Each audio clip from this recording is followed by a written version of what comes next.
Hello, everyone, and welcome to episode 4, our finale of Tales from the Dewdrop.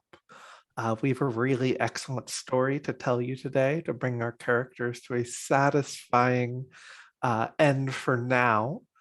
But before we get started, let's meet our players and hear who they're going to be playing. And we'll start with Vic today. Hi guys, good evening. I have been for you Geronimo, and I will continue to be Geronimo for you this evening, the fool who is a Venezuelan sheepdog, better known as a Mukuchi. Great. Tiff. Hello, I am playing Miss Esther Duana. She is a brown hyena who is taking a journey to learn how to live and let go. And I will continue to be playing her this evening. All right. What about you, Angela? Hello there, lovelies. It's a pleasure to have you here with us for what's sure to be a wholesome and sweet finale. My name is Angela Lemos Mogrovejo. I use she, her pronouns, and I'll be playing Amelia Ashhart, your notable caretaker who's just been on a little journey throughout this whole time, letting go of past marriage and also looking to strike up a new relationship with a dear, sweet pen pal friend of hers. So she's looking forward to that. All right, and VJ. Hi, I'm VJ Stonecraft. I'm back playing Josie Juniper, Professor Josie Juniper, after some time away. Josie is a mink, and she's trying to learn how to let go of her own guilt and her inhibitions, and maybe fall in love. We'll see.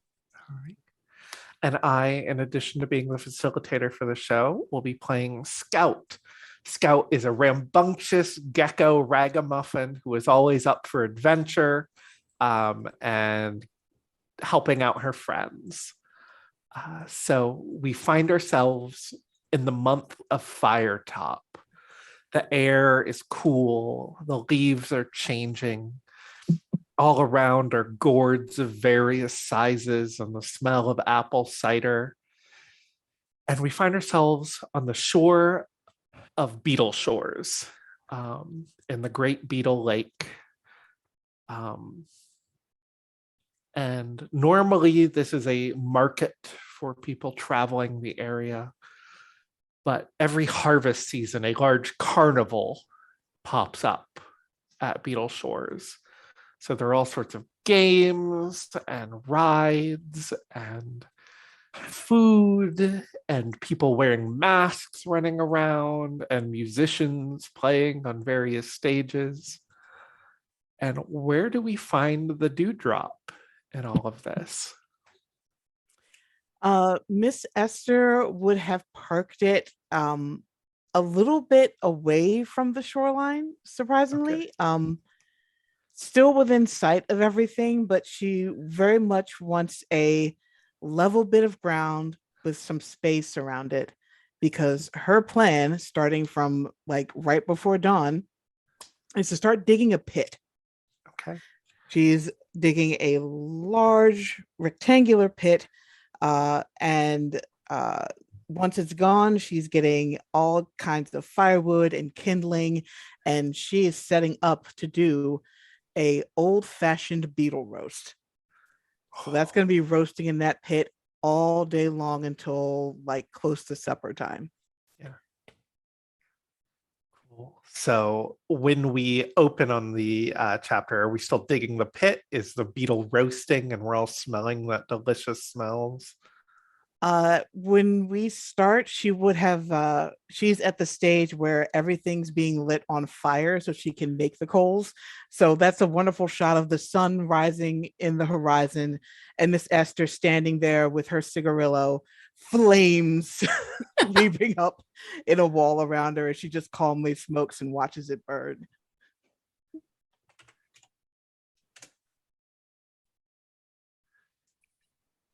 Unlike Miss Esther, Josie does not get up at the crack of dawn. She's feeling a lot better. She's no longer got that little cold that she was dealing with the last couple of weeks. But she's not one to get up super early in the morning. So she kind of rolls out of her cot at like 2 in the afternoon. And it takes her an hour or two to get ready and just kind of dragging her feet.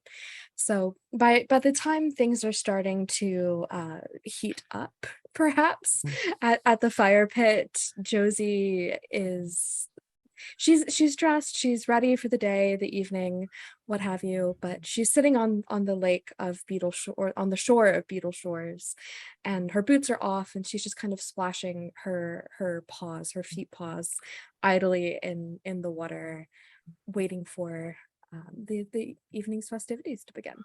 Okay. I think we arrived like late last night and like set up camp, and like you started this prep in the morning. And I think all last night Scout did not sleep. She was like vibrating with excitement about the carnival. And she was up super early this morning and was like running around the carnival, watching people set up. And like every now and then has been popping up to Geronimo or Josie or Amelia and or Miss Esther and being like, did you know there is a corn dog stand?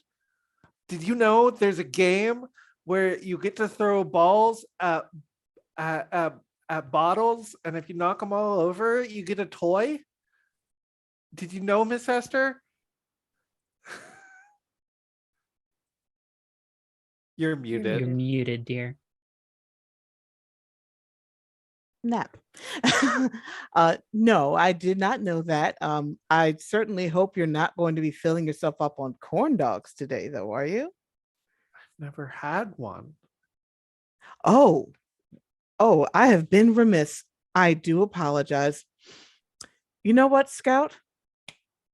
I know exactly how to make up for this. And she reaches into her pocket in the side of her dress and she pulls out 5 silver coins and puts them in Scout's hand.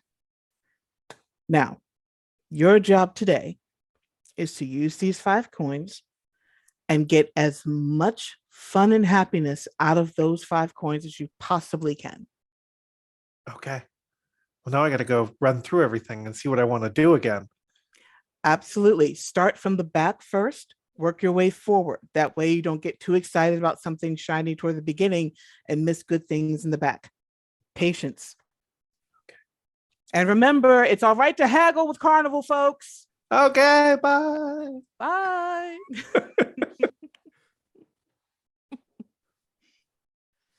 I think Geronimo. Oh, sorry. I think Geronimo has been helping Miss Esther up around since the crack of dawn. But once like the fire is like truly roaring, Geronimo was like, "It's nap time." And has gone. I think he went to go get something special from like one of the vendors that was setting up. See if he could grab something a little bit ahead of the festivities. It's a secret Masca tool for later. But otherwise, he has like flopped down somewhere in the shade for a Scout to annoy as the day has gone on, and just to enjoy some rest before he does something nerve-wracking.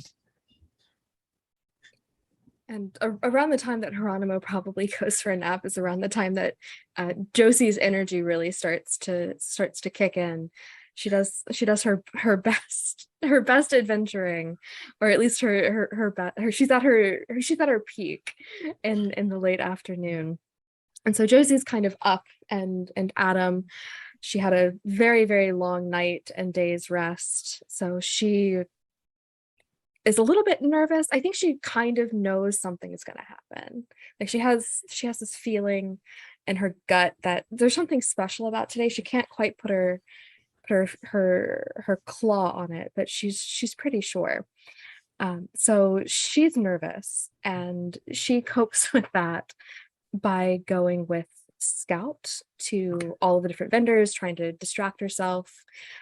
Josie's gonna buy a couple of masks and things and just trying to find something to get her mind off of this kind of impending feeling of certainly not doom, but like, oh, I think my life is about to change and I'm not sure how I'm gonna deal with that. Amelia, where are you? I think Amelia, throughout the early parts, she doesn't normally do this because it's a little bit, she's not necessarily the most hardy of persons anymore. But she did decide to help Hieronymo and Miss Esther with the initial like preparation for the beetle cooking and such. Because in my head, as a player, I'm just imagining all the work that goes into like a 14-hour like barbecue pit, where it's just like, we're gonna be here for a while. How long do you need us to be here? Do you need to sleep? Because it's about how long we need you for. And I From think moon to after moon, that, just yep, stay from up moon to and moon. keep it going. Keep it going. Someone has a mop with like barbecue sauce on the end of it. It's just like every now and then basting the meat or the beetles. That's a legit thing. People like Yeah. get mops and they just straight up like baste meat. Yeah. It's great. That's the good stuff. So Southern barbecue is a whole nother level. But I think after all of the smokiness of the fire and everything near it, I think she decides, you know what?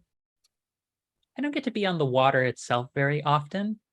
And she has heard that her friend Bianca, who she's been searching for, might be stopping by. Like, she used to talk about this in some of the letters we exchanged. So, and one of the things she mentioned that was really wonderful about the sort of lake that this carnival is nearby is that there are, if folks know the like paddle swan boats that like some little like small interior inner lakes have, I think there are strider equivalents of that, but the striders are obviously sentient, but they give a sort of like, for folks who are interested, like rides around the lake area. Yeah. And so I think she's actually like found a nice strider to just sort of be like, hello there, I hope everything is going well, do you mind Well, if striders you would take-" be they're bugs, so they would be the equivalent of animals. So maybe there's like Yeah. strider drivers. Oh, who that's are- true. Yeah, she Yeah, probably finds a driver in that case. Yeah, Yeah. you're right. yeah. I'm picturing them being kind of like the bikes that you get, or like a horse-drawn carriage you would get in like a tourist town. But taking you around on the lake. I was having Hollow Knight imaginations of like the Beatles that take you between Yeah. stations underground. Yeah. So that was my theory, but I like hers. Yeah. But I think she just takes a look around the lake, and I think it's a very peaceful bit of the afternoon, just enjoying herself. But I think she ends up right next to, because one of the things that we have about a lake is they can bring you somewhere completely unexpected. And I think she ends up near a stand that she's only heard Bianca talk about in one letter many years ago. That was like this strange, like cotton candy caramel apples. So it's apples that have been infused with the taste of like cotton candy, the way that like I think some grapes kind of end up getting infused that kind of way, but they're still the caramel apples. And I think she's like, huh. Well, I hope I see Bianca today. I'm sure she would really love getting one of these. And if nothing else, I can at least get Miss Esther and the rest of the group these. And I think she like goes up to whoever the merchant is and is just like, yes, but 5 of them, please. And it's just like, I don't know if they're on sticks or if they're in like a whole bag or what have you, but I think that's kind of what she's going for. My goodness. 5 at once. Well, you certainly have changed. Hello, darling. Find you. Woo-hoo. Oh, hello? And there before you stands a relatively tall-ish Siamese cat, with very, even though this is a carnival, she's just a little bit overdressed in the way of, I'm just naturally fabulous. What do you want from me kind of way. And she comes up to Amelia and just goes, I was hoping that I would run into you here. I was wishing that I would run into you here. And As always, dear, you've made my wish come true. Hello.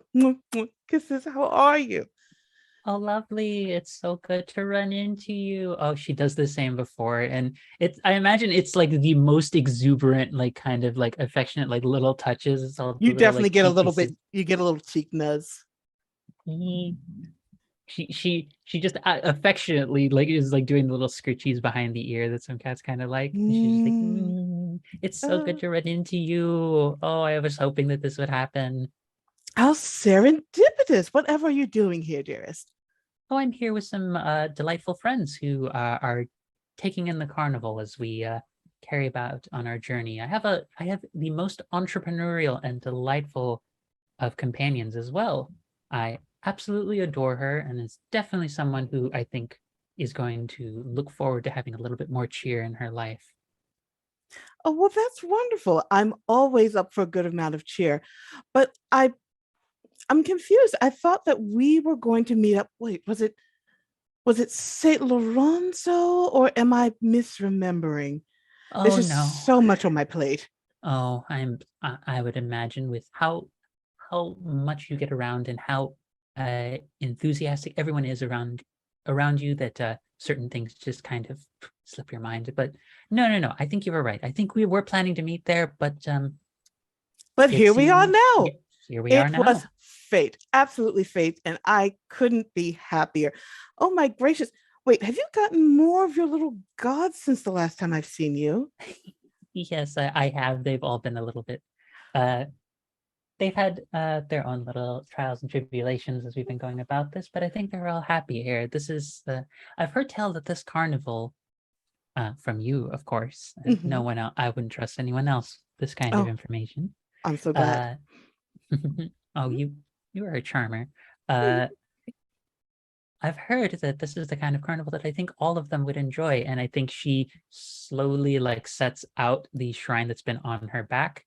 And given all of the different gods that she keeps with her, a god of tiny melodies, a god of a single shadow, a candle god, a god of a mossy boulder, and a god of a single family memory, I think all of them in the preparation of various other little tiny forgotten gods that are here of fireflies just sort of starting to light up at any point where there's little bits of shadow. I think all of them actually go about their way, and she's not worried about losing them. I think she knows all of them will come back at some point, but she's letting them enjoy the festivities. They are a rambunctious bunch. Oh, well, that just means that they're happy, obviously. And she sort of folds very delicately down to both of her knees. So she's a little bit more at eye level with them, with her hands calmly in her lap. And she greets and addresses each and every one individually until she gets to the one of the family memory. Uh, Now, this one is new. Introductions, dear, introductions. Yes, this is Oscura. You can also call her Shadow as well if you would prefer, or Night or Darkness. All of them are kind of roughly equivalent names, but Oscura is the term she prefers. I do love that. It's got a beautiful little melody to it, a little haunting but nostalgic. Oscura. Oh, tell me more. Tell me more. I don't want to interrupt.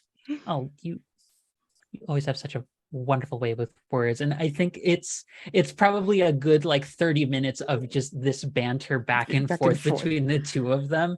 And then she like has to remember that she was planning to head back to the group to bring the apples. I think she's literally Miss, been I got standing your there. bag. If you want it, we could exchange. I'm sorry. My apologies. All right, it's all good as long as you got the coin. Oh yeah, yes. I'm imagining it's like this really big, burly. Let's go with like a beaver, Uh-huh. like this really like swole ass beaver is just there. So, if you don't mind, maybe taking your chat away from a stand, just so that other people can get through, it'd be great. Just Oh yes, chuck on yes, off. Yes, it's like trying to politely say, "Please let me get back to my job. You're taking away customers."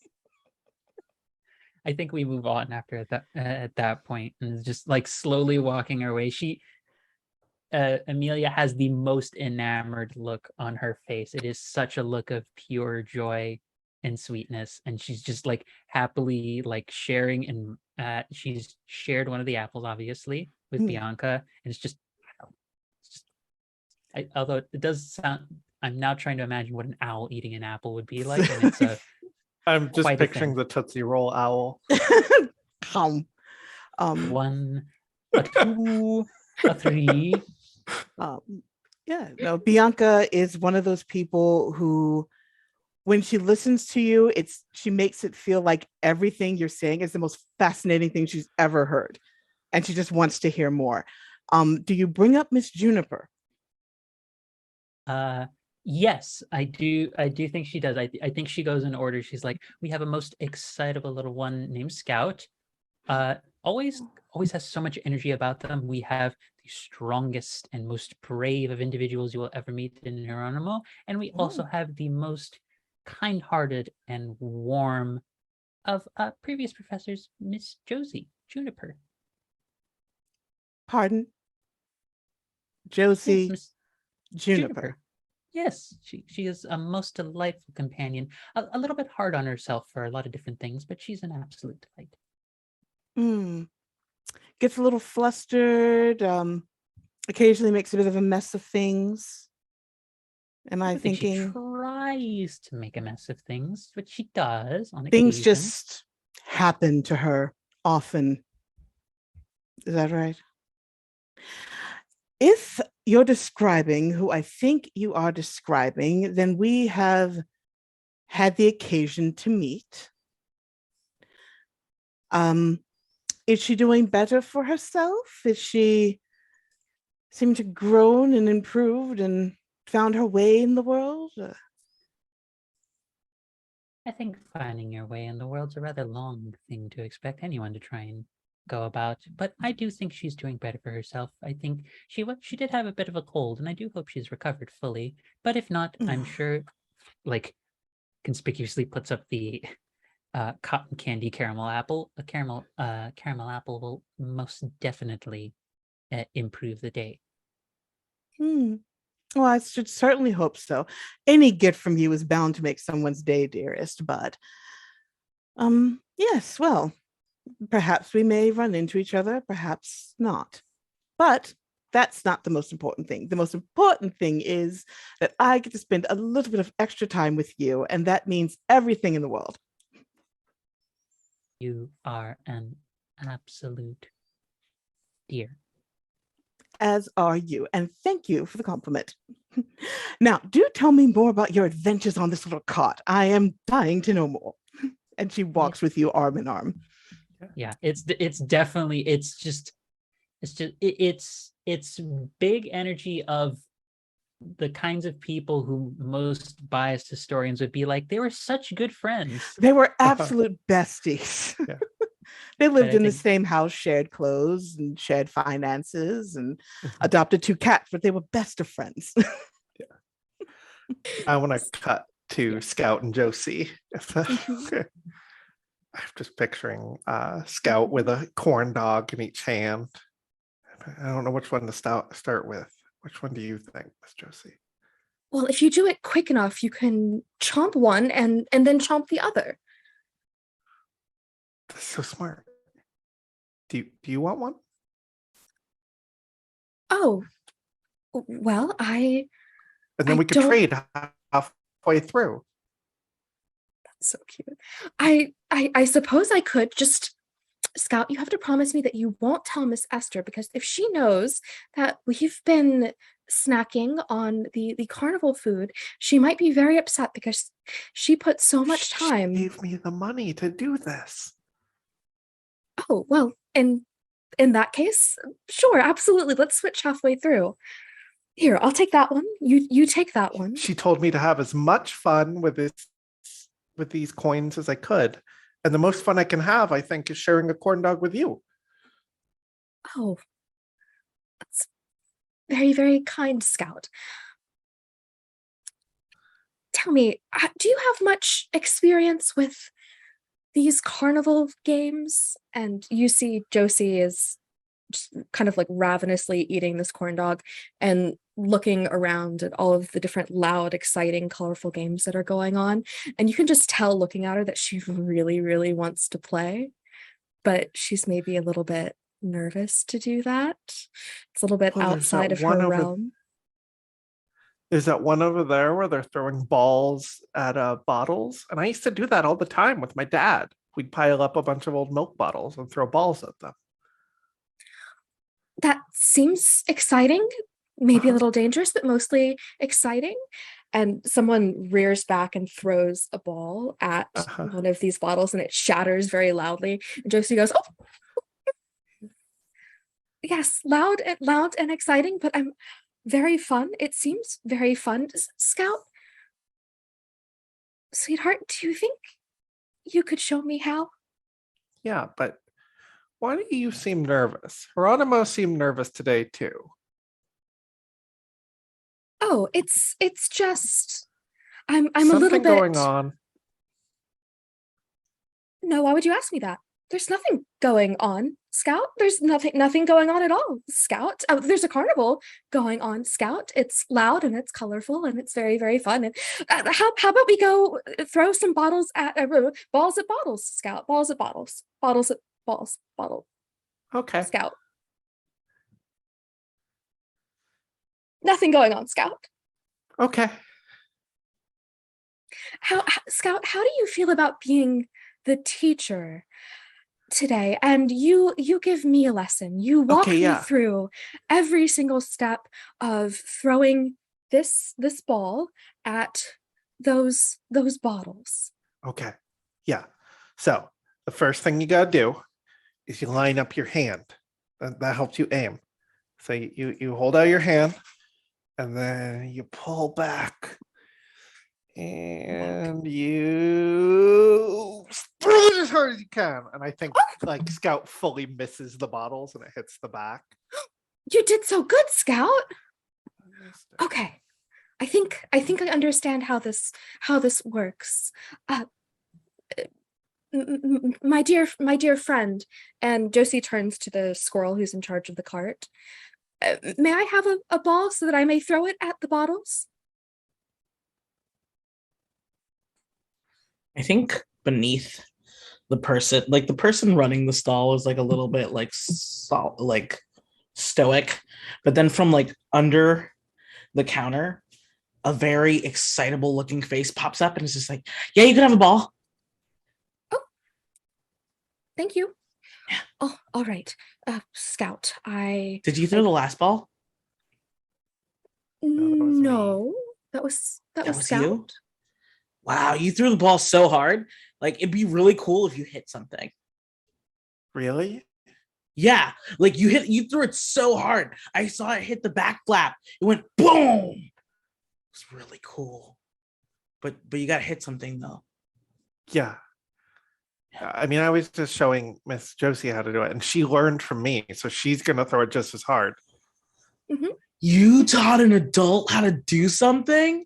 Uh-huh. My friends let me teach them how to do stuff all the time. What? Yeah, I taught my friend Geronimo how to play headbutts. My brother never plays headbutts with me. And then this squirrel looks up at like the very like stoic, tired looking teenage squirrel.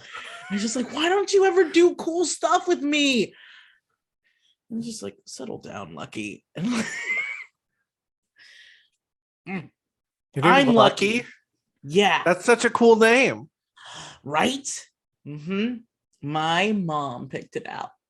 Yeah? Yeah. My mom picked out my name too. I'm Scout. Oh, see? You have a cool name, and I have a cool name. Mm-hmm. And Freddie has a boring name because my dad picked it out. Lucky. Yeah. You seem like you are a very, very good teacher. Do you have any tips for me on how to throw this ball at those bottles Scout so that I can smash them? You saw it. It worked really well. Just do what she said. Just aim a little lower. Yeah, like a little lower, and maybe keep your eyes wide open when you throw. Don't close your eyes when you throw. That's how you hit people like Freddy in the face, and that's why Freddy doesn't like working at the stall. No. I will not hit anyone with this. I promise. I will do my very best. Okay, but don't get like too psyched out about it. I'm not psyched out about it. Really, because you seem very nervous. Throughout the entire conversation, you just see her getting more and more like amped up and worried and frightened that something's going to go wrong. But at this point, she's in too deep. So Josie will rear back her arm. She'll try and point the way that you taught her, Scout, and then she will, with all of her might, throw this ball at these bottles.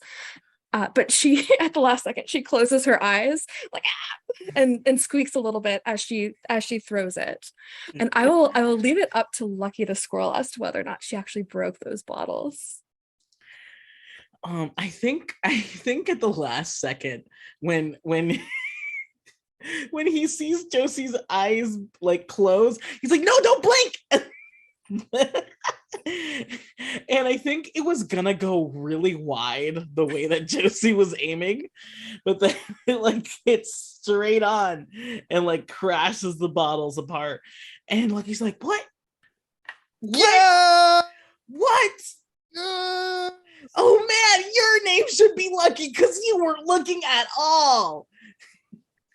You did it, Miss Josie. You're so good at this. I did. Yeah, I did. I mean, I want to do another. Lucky, may I have another? And Lucky looks up at Freddy, and Freddy like holds his hand out. And I put a silver in it. Oh. Yeah, you can throw as many times as you want. And Lucky's like, cool. Oh, okay, one more. And Josie rears back, and this time she'll keep her eyes open, her hands a lot steadier as she throws it at the bottles, and they explode, they shatter. She still jumps back a little bit, but she'll kneel down to Scout and say, "Scout, you're such a good teacher. You're a natural." Thank you. I didn't know I was a good teacher. Is this something I can do? Yes, I think you should. You should be a teacher when you grow up, just like me. Well, maybe not just like me, but to be a teacher. No, I'm gonna be just like you. I wouldn't recommend it, but thank you. Lucky's like, why are you being mean? You're the best teacher I know. Yeah, like you, like Scout's a good teacher. So if she says it, it's got to be true.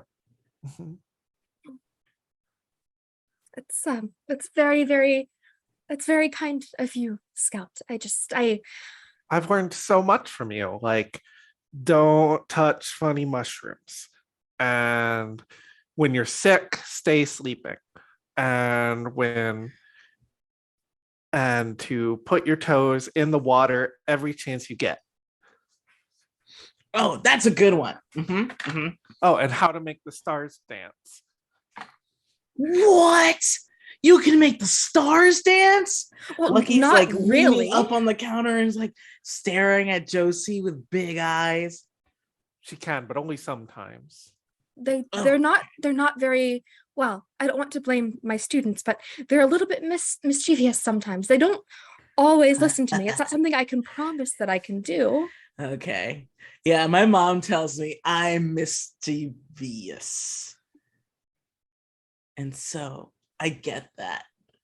I can't be told what to do all the time either because I'm cool. And he looks at Scout. Yeah. Yeah. You want to go cause mischief together? Yes. And then he looks up at Freddy and is like, I was going to ask you for permission, but you're just my older brother. So bye. And Lucky like vaults over the counter. Are you coming, Miss Josie?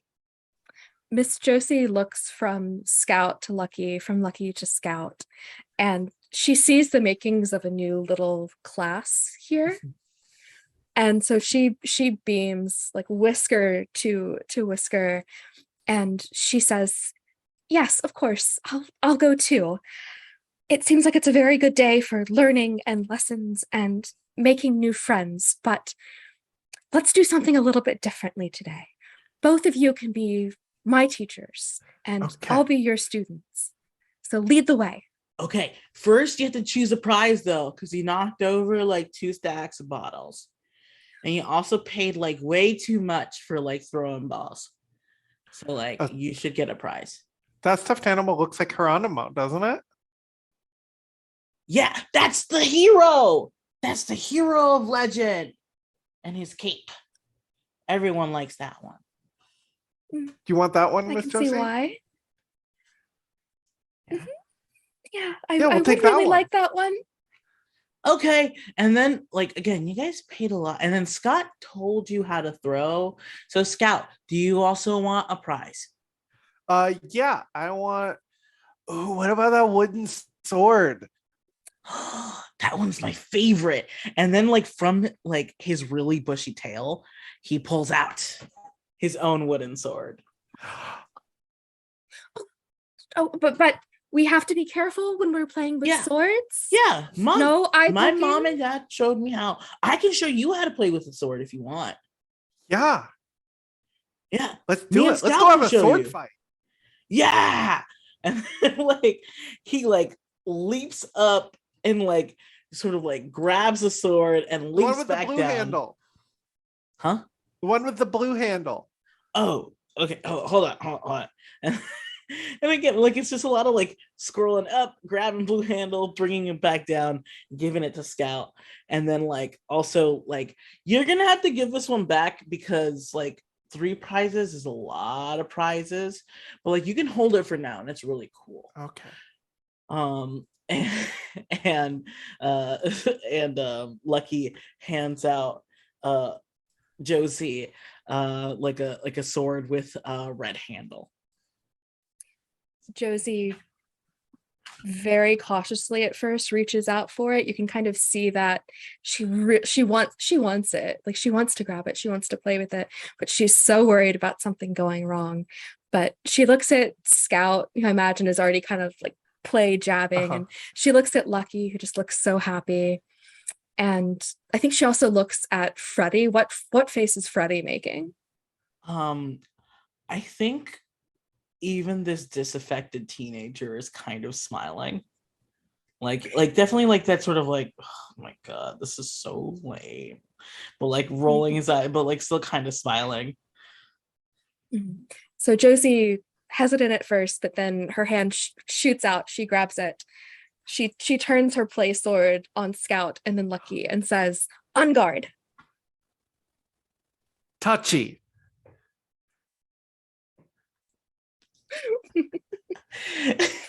Lucky's like, oh, it's called Tushy.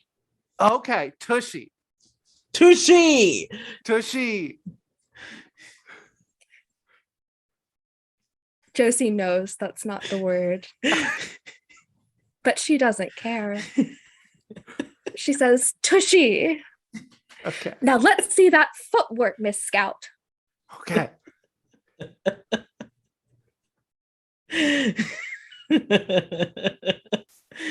I'm sorry. I'm very amused right now. But I think like again, like Lucky is very, very excited to like show off his own sword handling skills. And I think we should cut to Miss Esther at this point, manning the barbecue pit. I think you hear a polite little cough behind you. Oh, yes, one moment. And she brushes off her paws. Yes, how can I help you? And you turn around and see a very familiar albatross. Except he is now dressed in sort of a like chef jacket and chef hat and like apron. It says, Miss Esther Duwande, correct? Absolutely. I see. I don't know if you remember me. Formerly Captain Abe. Yes, I see you've made a change in profession. And she gingerly shakes his hand. Yes, I am a professional cheesemonger now. Oh, well, congratulations. I'm a little surprised after the mishap with the first batch. You know, it actually ended up turning out all right. After you left, the cheese got very stinky, but it turns out there's a market for that. And then I was like, what else can I do?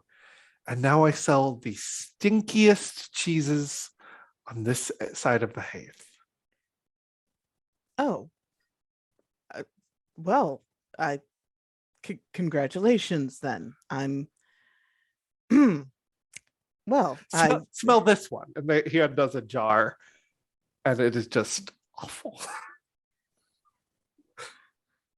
she inhales and she doesn't exhale for quite a while, but she does make a few nodding things before turning away.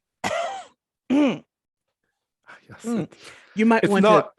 It's an acquired taste. Yes, there are children in the areas. Can we cap that? Thank you. Well, well then in that case, what other types of cheeses are you selling, and what is your price point? Roqueforts, blues, some camemberts, I do miss a fine Parmesan. Oh, Yes. that does actually sound really nice. Well, I'm I have to say I'm a little surprised and impressed. I'm glad that you've managed to find your footing. Are you still dealing in boats, or have you decided to go overland? No, I've sold my boat to my first mate. I'm traveling via cart now. Yes. It, much like you know, I learned a lot from your business, Miss Esther. Hopefully not too much. I'm not joking. No, I'm just kidding with you, but not really. No, I suppose there are, if you had to learn from anyone, I suppose I'm one of the better ones out there, to toot my own horn. And I honestly do wish you the best, and I'm glad that you've managed to find your own way with a little bit more sense. Yes, it's nice to have a steady craft that is mine instead of hopping on the next thing I think will make me rich. This is a humble life. Well, not too terribly humble, but what I will say is this: when you find something that you're truly passionate about, deep in your soul, and you take the time to really slow down and nurture that passion and put your all into it, at the end of the day, and this is the secret that most merchants won't share with you, at the end of the day, the money's inconsequential. If you truly love what you're doing,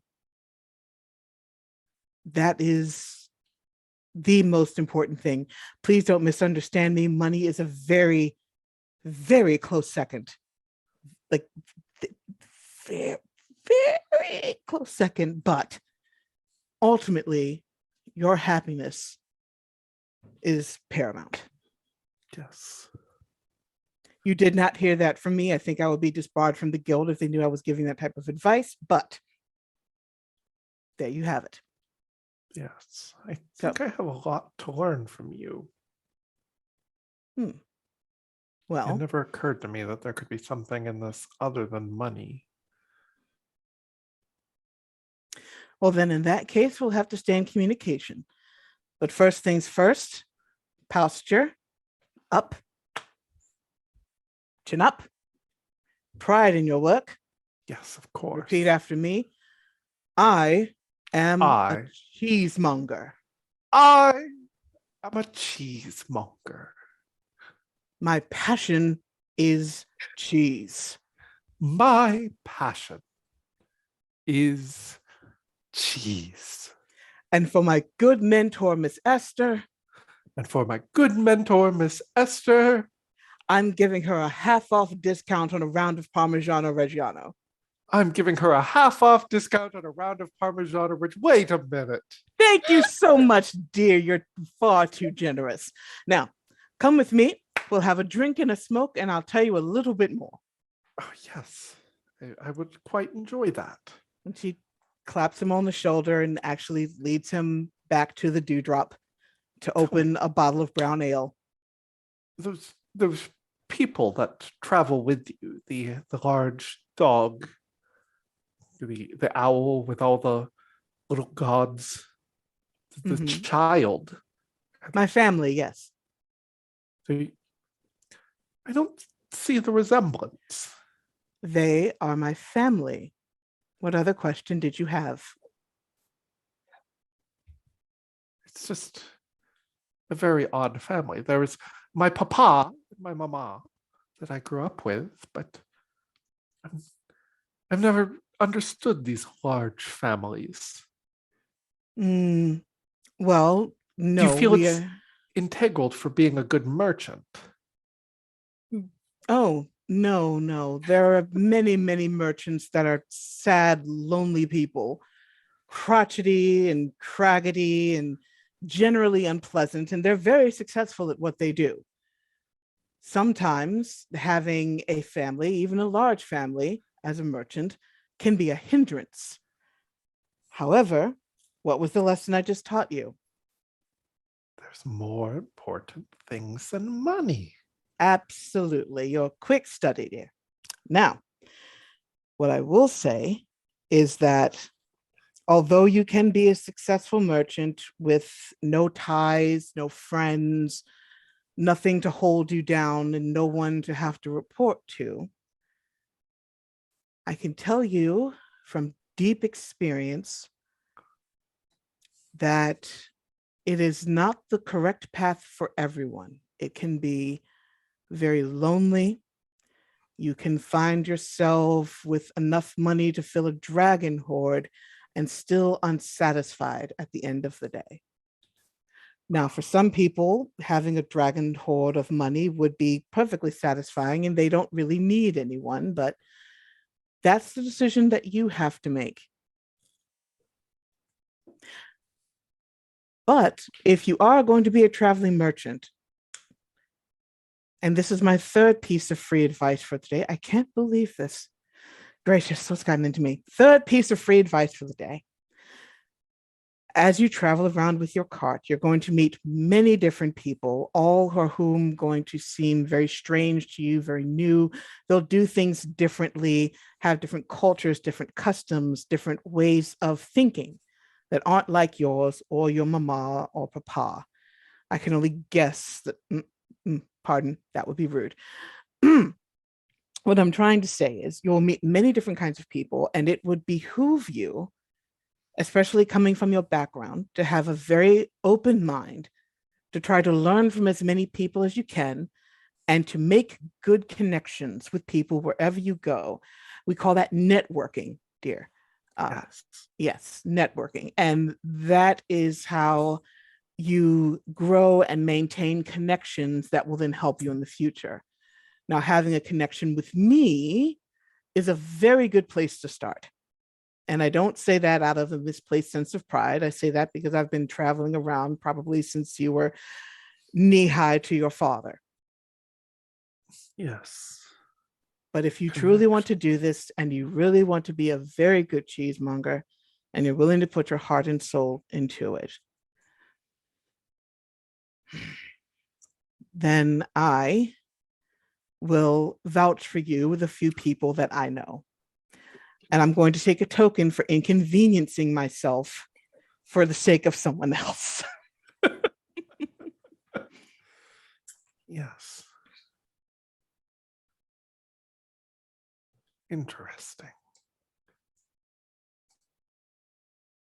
Good. Now, you've got your ale, you've got your 3 pieces of free advice, and a mentor, I suppose. But I'm telling you, disappoint me and I will drop you like a rotten potato into a ditch. So work hard. Of course. Mm. I should get back to my stand then. There You may be absolutely, people who want fine you- cheeses. yes, these are working hours and you left your stand up. Yeah, please go to your stand and open. It's not quite popular at the carnival. It seems that fine cheeses are not typically a carnival fare. But Not by itself, but this is networking. There's a corn dog stand here. So if you have a very good cheddar or maybe one of your Rockforts, go speak to the corn dog people. Ask them to buy some of your cheese to make what? Cheese wrapped corn dogs. Corn dogs. Yes. Or just take a Yes. piece of cheese, dip it in the batter, fry it. You got to think. Fried cheese. Yes. Yeah, fried. Yes. These are the types of things you're going to have to think of on your own because I cannot continue to give you. I'm upset that I just gave you a free business idea. I will let it go. You are a business genius, Miss Esther. Not quite. I'm just old and greedy, but thank you. Yes. I have much to learn from you. I'll be off then. Yes, please go quickly. Goodbye. Back with your Parmesan. Yes, that you will do. I will look forward to it. And I'll save you a slice of beetle. Delicious. I'll only charge you a third. I would expect no less. Of course. All right. Now, chew, off with you. Can we cut to Josie and the ragamuffins? I think at this point you're play fighting, you're having a good time, and Josie has kind of stepped back and let the kids play. And at this point, maybe the sun is going down, the evening's starting to kind of get more into full swing. You can hear those musicians playing their lovely music. Maybe the fireflies are starting to come out just a little bit in the crisp evening air. And Josie's going to try and seek out Amelia to find Amelia and get some advice. Okay. Is Amelia still with Bianca, or have they parted ways for now? Oh no. This is gonna be a finale. We're gonna make this as awkward as possible. Bring on the cringe. So Let the cringe flow through you. Josie leaves the little ones to under the watchful eye of Freddie. She's going to make sure that they're supervised, but she kind of goes off on her own and starts talking a little bit to herself, not really having a conversation with herself. It feels like she's practicing something she wants to say, and Josie is got her paws clasped across her stomach, and her eyes are very wide, and she's saying, all right, Miss Amelia knows everything, so she probably knows how you tell someone that you like them and you care about them. I think Miss Amelia might be the right choice for some advice. Oh God. Do I know where Miss Amelia is? Oh no, I can do you one better. I think that it's right in the middle. It's very much the like cartoon kind of camera pan where like you are like staring like so that you're facing towards the camera and you're just like talking to yourself, and then just when you move the camera like back out just a little bit, you see Amelia and Bianca just coming into frame and seeing Josie right there, and probably gave her like a minute to let her go through all of her thoughts. Just like, Well, it seems some things haven't changed. Oh, I know that voice. Hello, Professor. Hello, Miss Juniper. Well, Amelia, I was correct. This is the Professor Josie Juniper that I am acquainted with. It's been quite some time. How are you? I've never been better, Professor Bianca. And Josie, wearing her big, fluffy, poofy Edwardian skirt, tries to do like a little bit of like a curtsy and stumbles a little bit, trips over her own feet, and stands back up almost like she's a soldier at attention. Bianca I've- gives her the gracious, polite nod back. I've never been better, Professor Bianca.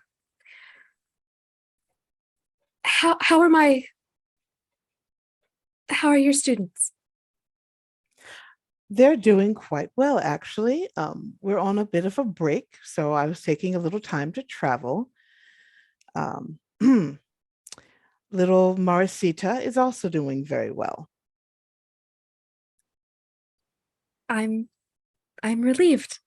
She's better than. Much.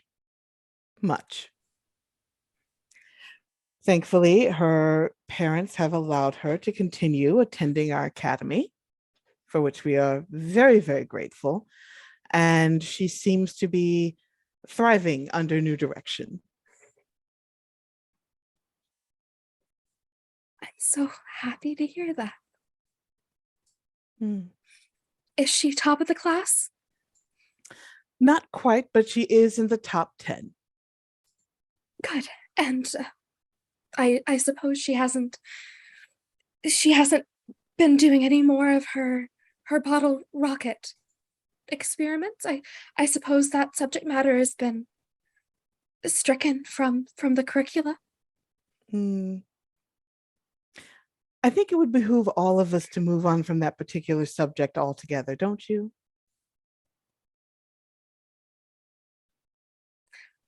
I wish that I could, Professor Bianca. Well, what I will say is that it was my hope that the next time that I ran into you, you would have become a bit more centered. To be honest, you were one of the better ones that we had. And I was very, very sorry to see you go. But at the end of the day, my students' well-being is my priority. And you understand that, don't you? Their well-being was important to me too, Professor Bianca. And you can see just a little tiny bit of hackle in her fur on the back, but she's just keeping very, very calm otherwise. I'm sure that you meant well. I believe that you did mean very well, but sometimes good intentions can lead us down incorrect paths. And Professor Juniper, that was not the correct path. And the council informed you several times about the type of curriculum you were to stick with. Now, you chose to ignore those suggestions, and things happened as they did. And I am very sorry, but it was a decision that had to be made. And I do hope you understand that, don't you? Of course I understand, Professor Bianca. But children should get to experiment, and children do not learn just by the book. I don't learn just by the book. Professor Bianca, I just learned how to sword fight, and that didn't come from any book. Professor Juniper,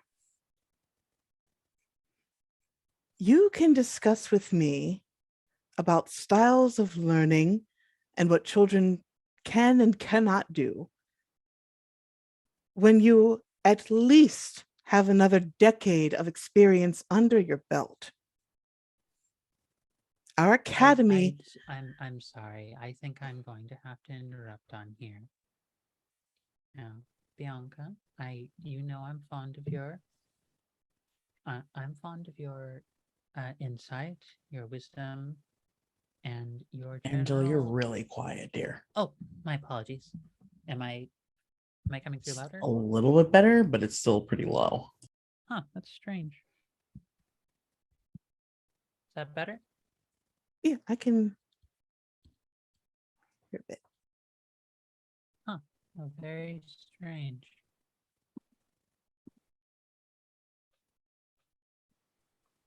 Give me one moment. Apologies, folks. Mhm. Am I coming through any louder? No. Any louder now? Yes. Yes. Hey, that was so strange. I don't Yes. know why I did that. Good. Wonders of technology. But then in any case, now, Bianca, you know I'm fond of you, and I'm fond more than anything else of your insight. You obviously have much wisdom to offer to people, and of course, you have much more experience than Miss Juniper here. But I also will not stand by idly while you speak so disparagingly of my colleague. She is, within her own right, within her own sense of understanding the world and understanding how to best educate others, to propose some ideas that at times don't always line up with traditional curriculums, but they are nevertheless helpful. Now, I do not know the specifics as to what her mistake was, and I'm certain that it was not without consequences that I believe many of us would have preferred to avoid. But to speak in such a tone to her that is unbecoming of not only you, but of someone who I would imagine cares about the well-being of children, I don't think I can let that stand. Miss you know what? Let's dispense with formality. Josie here is delightful. She has a kind heart, a kind spirit, and is ever eager to be there for those she can. I do not think knocking her down several pegs is in any way a means of actually building her up to actually do better. People don't learn by being disparaged. People learn by understanding what they can build upon. Destruction only ever leads to more destruction. I understand where you're coming from, and you are correct. Miss Juniper is no longer my employee. And well, at the end of the day, the past is the past. So, in the spirit of magnanimity, Professor Juniper, I do wish you all the best. Please continue with your learning. And I sincerely hope that you do refine a teaching style that truly works for you. And perhaps the academy was not the place where a teacher like you could truly bloom and thrive. But regardless of everything else, you are a good teacher, even if your methods are different from mine. Miss Josie. Scout? Hi. Sweetheart, yes. Let me show you the cool thing Lucky and I figured out. Oh, Yeah, yes. yeah, Miss Josie, yeah. Like Scott is. Oh, Hi, Miss Amelia. Who's your pretty friend? hello. And Bianca again folds just slightly. Just it's automatically like with children, she just sort of makes herself a little bit smaller to address them. Well, hello. Wait, let me guess. You must be Scout. Am I correct? You're magic. No, a Lucky, bird she's told me. magic. She winks at I Amelia. wanted to have her guess my name, but now you told her my name. Oh. What's my brother's name? Your brother's name.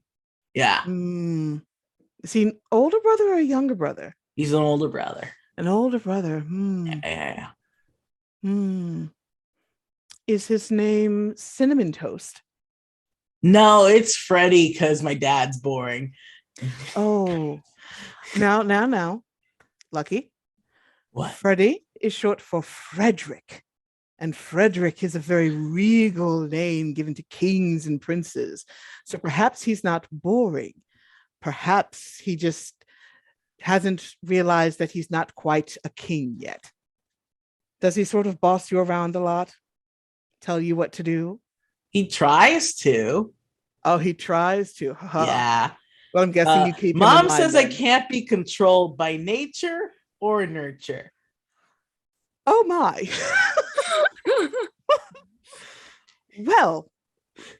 Well, I suppose that's a good thing that she named you Lucky then, isn't it? Yep, that's what my mom says too. Okay. Are you do you know my mom? I don't believe that I do, but I am very well acquainted with mothers in general. Okay. Okay, let's show Josie the sword fight we practiced. All right. Yes. All right. Show In me. grade. Tushi!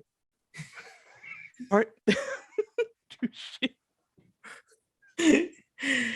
I think they do this little Yeah. choreographed Mhm.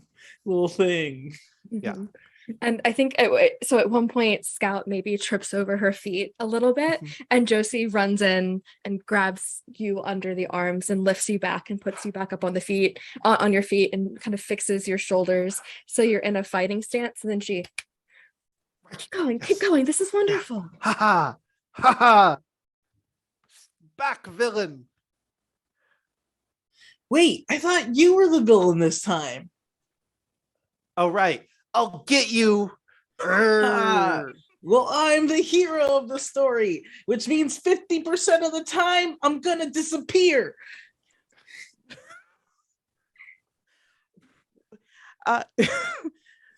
and you see Bianca just sort of looking like and then she allows it. But she does pull Amelia close and give her a good kiss right in the middle of the forehead and says, "You were always a balm for my temper. I'm so glad that you were here."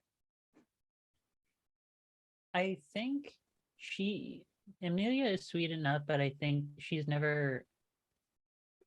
I think it's like one of those, like when you meet someone who you've only ever contacted like long distance and you start seeing the quirks of them in person. I think she's still warm, but the rose tinted glasses are kind of like dropping away from her seeing Bianca. So partially, and partially because she didn't care for anyone talking down to Miss Josie. I think she starts trying to like get Scout and Lucky's attention by asking them if they've ever heard of the tale of the slobbering god. Oh, I have. Yeah. It's a big freaking dog. Mm-hmm. Yes, Mhm. yes, it's a very big dog. And do you know why that some folk around here used to call it the immorality feast? She's looking with almost a wink at Miss Juniper and is like has a mischievous grin looking at Bianca. Like, do you know why they called it the immorality feast? Why Or did they call it slobbering the god? immorality feast? Because That's a a lot of the big folks who word for used to lucky. live around here, it's a very big word. It just means not looked on very well. Is a nice simple way of looking at it. But do you know why a lot of folks around here didn't like it? No, tell us. Yes, please do. It's because a lot of them were cats and they don't like dogs sometimes. They judged the slobbering god a bit poorly and a little bit too quickly, simply because it tended to be enthusiastic about its surroundings. Oh, I get it. Uh-huh. And then Lucky leans over to Scout and is like, I don't get it. Why would anyone like another people? Because of, I don't know. Yeah, I don't know either. Yeah, So as go ahead. no, sorry, like he's just having this like not quiet aside with Scout, like, what are they talking about? Adults are so weird. Yeah. Not liking As- other people, impossible. As Amelia is telling this local legend about the slobbering god. Josie picks up what you're putting down, and she blushes a little bit, whisker to whisker, and she fumbles with her bag that she's always carrying, her satchel, and it spills out on the ground in true Josie fashion. And she starts to panic. Oh no, oh gosh. And she's bending down, she's picking things up, trying to shove everything back into this bag as quickly as she can. And Bianca, you see that it's the drawings from her students, and you see that it's drawings of her students, the things that they created, the firefly drawings. And there's even one from the little girl who was injured in the bottle rocket accident. And it's a picture of her in a bed with like her leg up in a cast. And the note on it to Josie says, "Miss you, see you soon." And Josie just grabs it and pushes it all into her bag and throws it over her shoulder and says, "Well, it's a very good story, Miss Amelia. If Scout and Lucky are such good thespians, maybe they could put on a little play sometime. We could write a script, we could rehearse it, we could turn it into a whole production, and Hold maybe on. we could."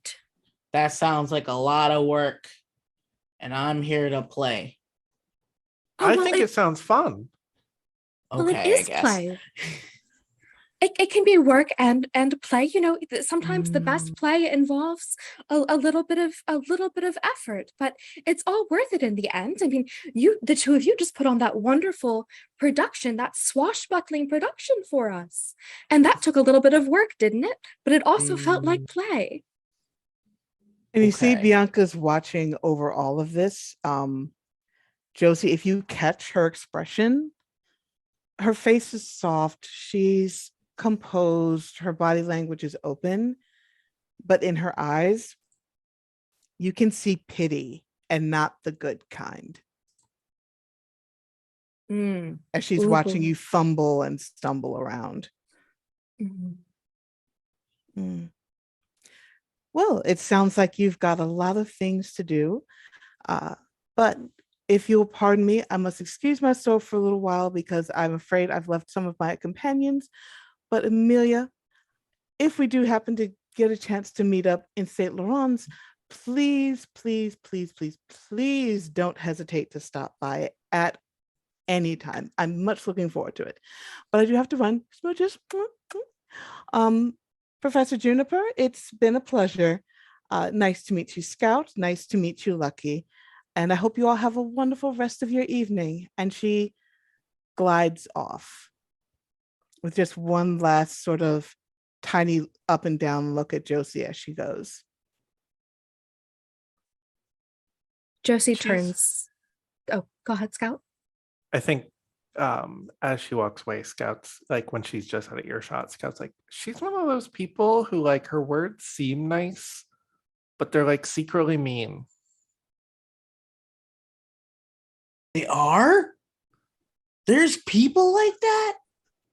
Yeah. Oh. I'm gonna prank my brother. I bet he's like that. I'll prank him so hard. No. Class, what can we learn from this when someone's voice sounds like a melody, but what they're saying is hurtful and cruel? What can we learn from this? Prank him. Josie's whiskers twitch a little bit, like she's thinking about it. She's considering it. No, well, if it's an older brother, then yes, sometimes it is completely acceptable to prank them. But when it's your tenured boss, maybe not the best idea. No, in this case, sometimes we learn that you can't please everyone. Was And that that's lady cat okay. only 10 years old? A 10-year boss? I could be a boss. I think you would be a much, much better boss. than Professor Bianca. Okay, but you're saying, I'm sorry, I interrupted, miss. I'm sorry. No, You're saying that if they say something that hurts our feelings, we don't have to hold on to it. exactly. Exactly. Miss Amelia, may I have a word? I feel like perhaps I've ruined your evening. Oh, do not think twice of it, dear. Before I forget, passes over the cotton candy caramel apples to Miss Juniper, to Scout. Why don't you take this one, dear? And passes one over to Lucky as well. For free? No, you have to enjoy it to your heart's content. It's the only cost I have. Okay, I can do this. Scout, there's like this really cool climbing spot that's nearby that you can see the lake and the carnival. All of it. We could go up there and eat our apples. Yeah, that's the only way my heart would be content. Okay, we have to go. Yeah, let's go. And I think Scout gives Josie a hug real quick. Lucky gives a bow and then offers his little hand to Josie. It's very sticky, but she takes it. And then just, okay, bye. She waves at them both, and she looks at Miss Amelia and says, I'm sorry. I know you were looking forward to seeing your pen pal, and I feel as if I've stepped on everyone's paws, and then I've danced on everyone's paws, and I've kind of made a mess of things again. She slowly pushes the cotton candy caramel apple into your mouth. Just like, take a bite.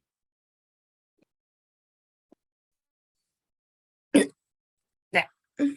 Okay, now, secondly, breathe. Okay, now you may speak.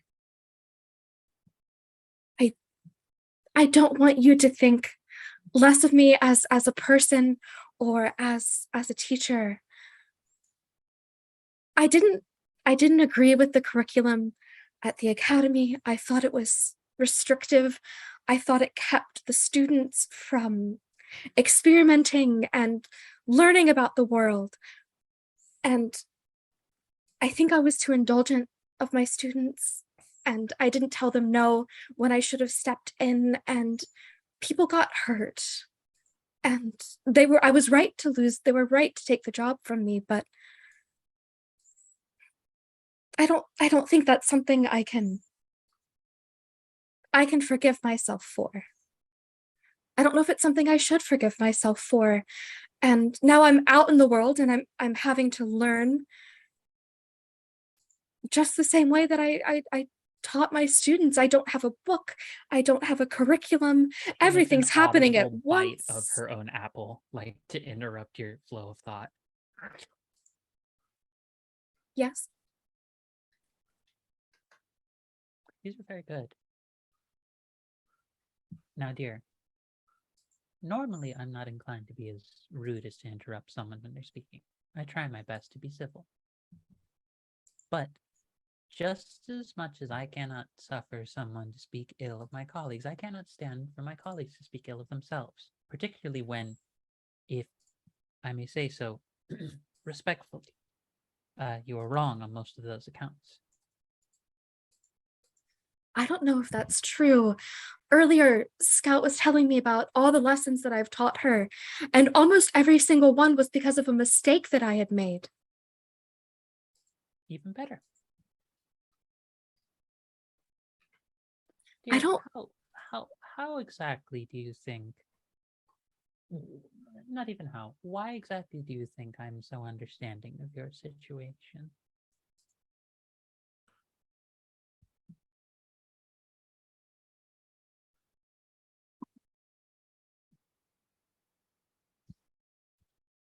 Can folks hear me? Just You're quiet still a little again. quiet. Why is it so quiet? I do not understand. I am literally near to eating my own mic. That sounds better. That's good for me Okay. at least. Prepare Have the you gods. She is actively deciding to dance on my luck right now. But she repeats again. Do you know what makes you? Why do you think I'm so understanding? have you been where I'm standing? Have you made a lot of mistakes in your life, Miss Here, I was Amelia? also a teacher. Oh. Did you ever have students who snuck into your office and stole explosive supplies and then went out to the woods and set a bottle rocket on fire and burned down an entire wooded area and landed themselves in the hospital? Have you done that, Miss Amelia? No, I had students who took a prized family heirloom, a small little shrine to a forgotten god that was said to cause a whirlpool. It nearly dragged 2 students under the water. Oh, that might be worse, actually. Exactly. Dear, we make terrible mistakes in the course of our life. We do small mistakes in the course of our life. It is within the nature of our lives that we make mistakes, and people do not have to forgive us for making those mistakes. That is ever the blessing and curse of existence and interacting in a world that has other people in it. But the blessing of being in that world as well is that we are ever given the benediction that is learning from our mistakes. And from what I can gather, especially from points in the direction of Scout and Lucky running off enthusiastically, you seem to be quite a good teacher, even when you think you're only making mistakes. It is from mistakes that sometimes we learn the best of lessons. And dear, by all that exists in the many gods in this beautiful, vast world, Lord, are you hard on yourself? And for reasons that I understand, you think you want to do better, you want to see good. You've looked at the stars and seen the children in the sky and imagined that there was something you could do better. But you are not in control of the heavens, you are not in control of the earth. You are not even in control of all of these children whose drawings you keep and love and adore. You are only in control of yourself. But in that control, you have much sweetness about you. Much sweetness you can share with your children, should you ever teach again, or perhaps sweetness you can share with another, should they ever be interested in you. Yep. Yeah, speaking of that, Miss Amelia, can I ask you one more question? You may ask me 1,000 more questions, but why don't we go with one for right now? How do you tell somebody you like them? You tell them directly. You make it unabashed, passionate, and in a manner that is not entirely offensive to the way in which they move them and carry themselves throughout the world. Okay. I think I can remember that. And Josie will pull out a little notebook and try and write down all of those words that you just said in order as like a little bit of a script for how she's going to go and try and interact with Geronimo later. And she'll nod and say, okay, not offend the way that they live and they act, and be sweet. I think I've got it. Miss Josie, you have ever been the sweetheart, and you have ever been the most endearing when it comes to wanting to care about others. By all that exists in this world, share a bit of that sweetness with yourself. Share a bit of it with someone else who sees the world in you simply because you are who you are, growing, flawed, and ever a silly goose. Think at that moment, or while Amelia is finishing off this speech, Amelia can see Geronimo walking up to the pair of them. I think at that, there is, I think she launches into a tiny little story where she says, the lake around here was fortunate to have come into existence because a salmon, a very beautiful salmon, wished for three things in this world. It wished to have a home in which to know peace of mind. It wished to have friends with which to share space with and revel in. And slowly turns her around to see Geronimo. It wished for love, so that those who came after it would know the joy and happiness of those who came before. And break. Yes. It's We're going to off go break. ahead and take a little dramatic break right here, but we'll be back in a few minutes. See you soon. Bye, everyone.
Hello, everyone, and we're back from break.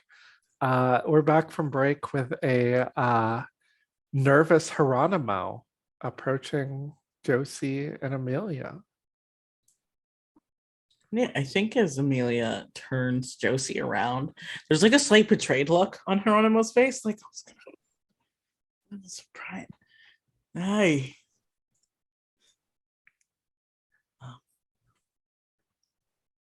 Hi, Geronimo. By the way, You- is Josie still holding the giant stuffed animal that looks like Geronimo? Oh, I don't think she's put it down. Okay. I think Hieronymo looks at it and then looks back up at Josie and is like, that's really cute. What do you mean? Poof, it's gone.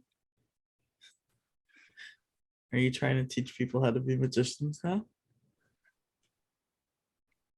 No. This is a gift for Scout. Scout won it at the bottle breaking part of the carnival. She threw a ball and she broke some bottles and she won this, and I'm just keeping it for her, that's all. Okay. Do you want one for yourself? I wouldn't say no. I still have room in my satchel. All right, well, I can go in you one.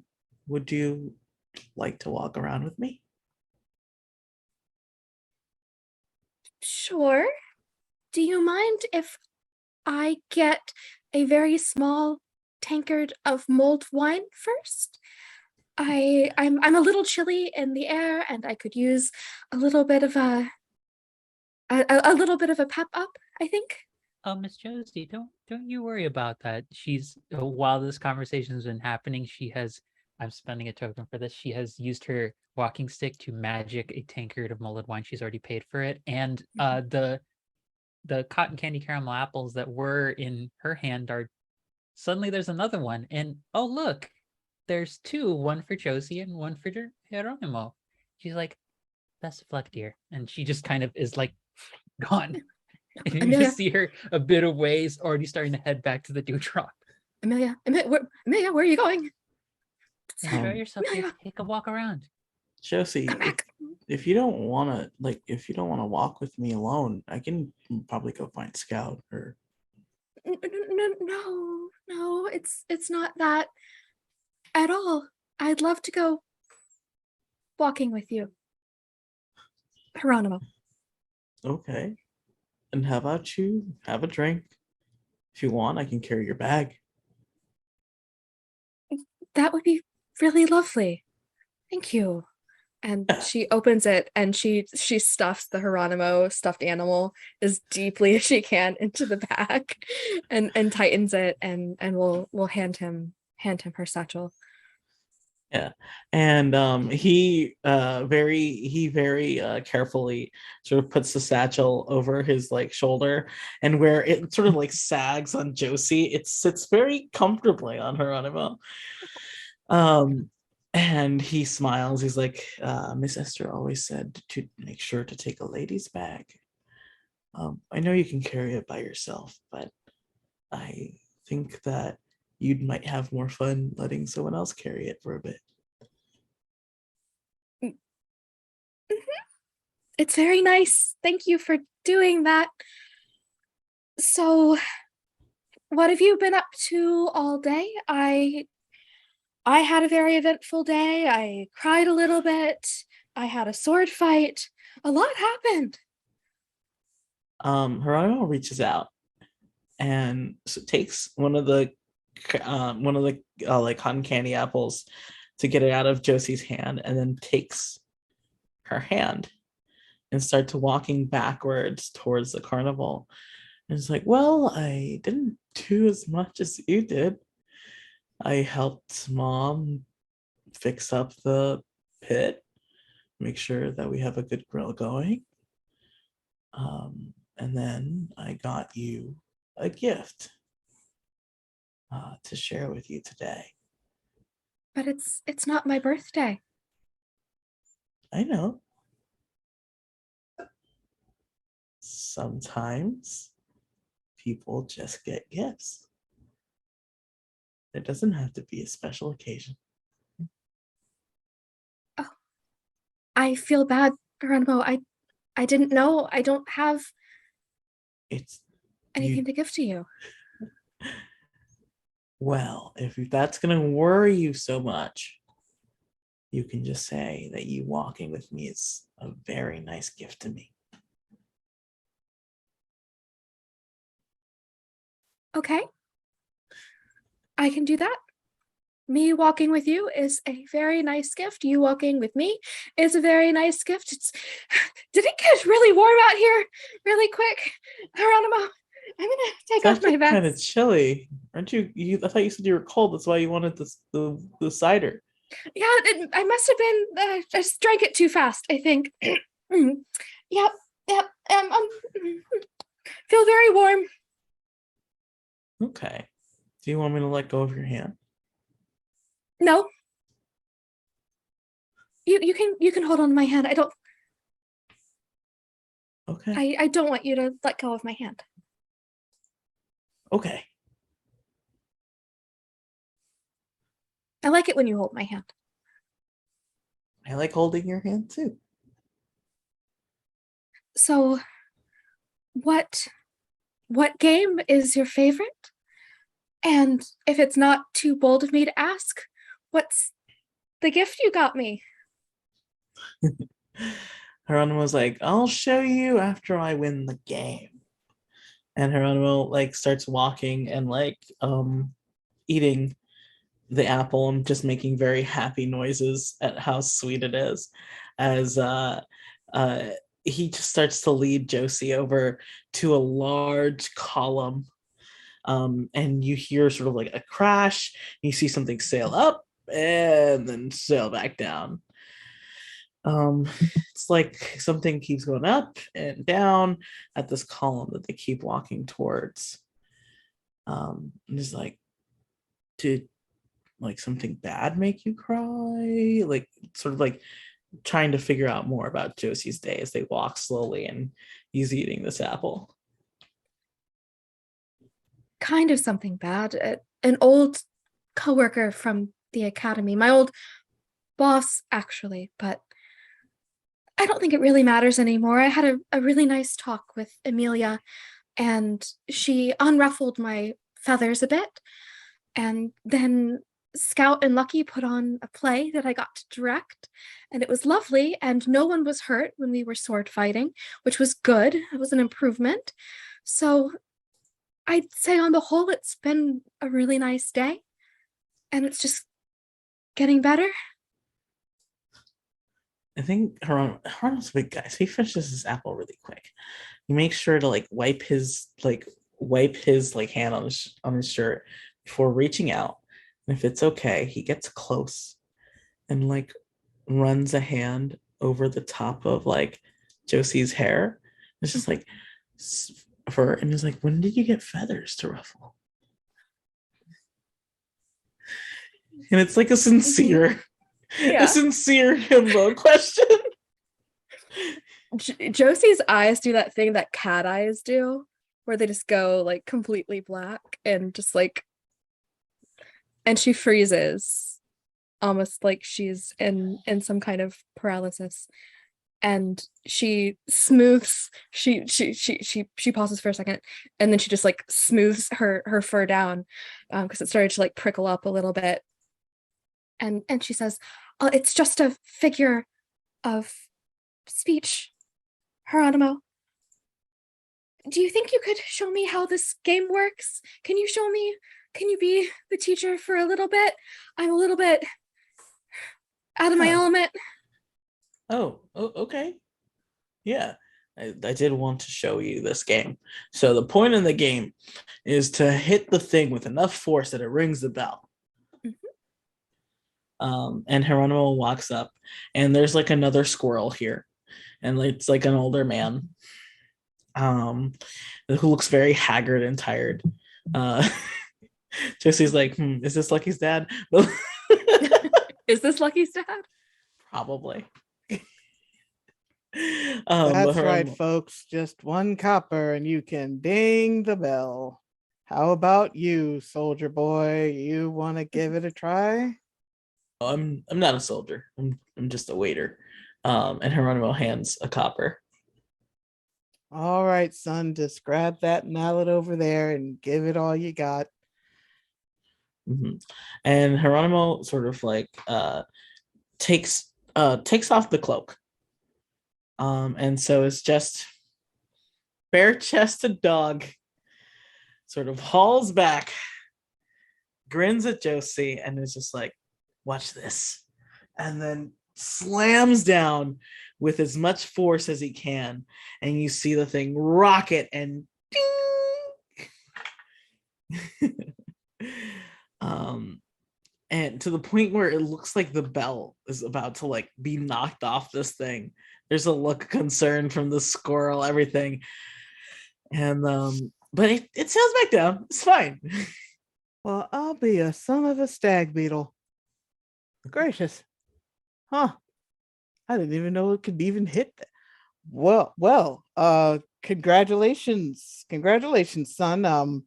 You win a prize. You can pick anything from here to, oh, gracious, you dented it. Well, I guess you can have your pick of the lot, I suppose. Game shutting down for 5 minutes for repairs. Oh, sorry, sir. And he finds another hero doll and sort of like scrutinizes it and then reaches out and gives it to Josie because he doesn't know that Josie has lied about this other hero doll. Josie takes it and does like the little like thing that you do, like a little nose kissy to it, and she smiles and holds it against her chest, and she's looking at you very wide-eyed, like pupils still very, very big, and she says, that was maybe the coolest thing that I've ever seen, Geronimo. You're so strong. How are you so strong and brave like that? With all of these people around watching. I half the time I lose my nerve when I try something. And when I don't lose my nerve, I end up doing something stupid and I hurt myself. How? I don't think that's completely true. And I think Geronimo reaches out and takes Josie's hand again and starts moving towards the lake shore. Where, with the striders, I think, that have been going around the lake, you can like sort of like get on. I think as the evening goes on, people put lights and hang them on their like legs. And so there's like lights out in the background, and then slowly coming in are these lights that flicker on and off like fireflies. And Geronimo is just like, I have the secret for what you asked, though. Do you want to know my secret? Josie sees the fireflies, and I think that gives her just a little bit of a push, a little bit of a push that she needs. And she leans in at a whisper and says, yeah, I think I'd like to know the secret.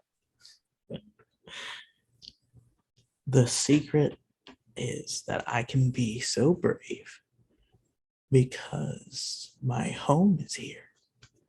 And I know I kind of told this secret to Miss Esther. But, Miss Esther is practically my mother. Amelia's like an aunt. Scout's like a little sister.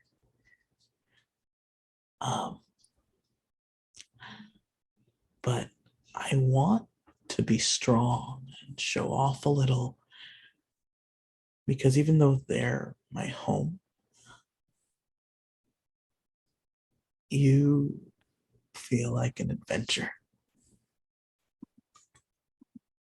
And so I kind of want to impress you.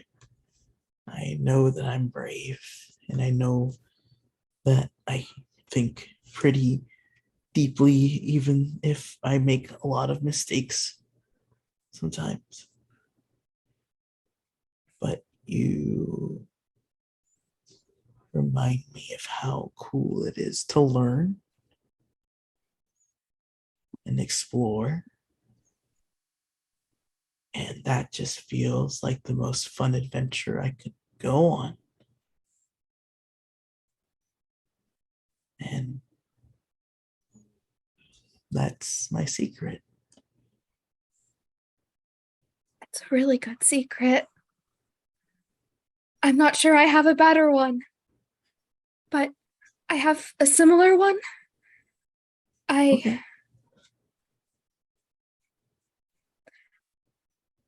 I always feel like I'm about to screw something up, or I'm about to lose my way, or hurt someone, or do something bad or wrong. But I don't feel that way when I'm with you. Being with you, it feels like that day on the lake when I didn't think about anything and I just ran into the water and I jumped in and I cannonballed and I didn't think about whether I was going to sink or I was going to swim. I just knew I was going to make it back to the surface and get a breath of fresh air. And I think you're that breath of fresh air that I've been looking for, Geronimo. Can I take a leap on you with you? Yeah. And I think Geronimo like uses the hand that he's been holding to draw Josie in closer. And he's laughing. Not like mean, but like little soft joy. And I know that I'm the teacher, but do you think you could give me one more lesson? If you ask, of course. Would you be willing to give me a kiss? Yeah. I've never done it for real though, so it's probably gonna be bad. That's okay. It's still going to be better than the slobbering god. The what? Oh, just ask Miss Amelia later and give me a kiss. And I think like it's a little shy, but it's definitely very very enthusiastic. And with that, as Josie's giving you a kiss too, she's looking up at the fireflies that are in the sky, and just over your shoulder she's trying to direct them a little bit with like one eye open to make a heart in the sky.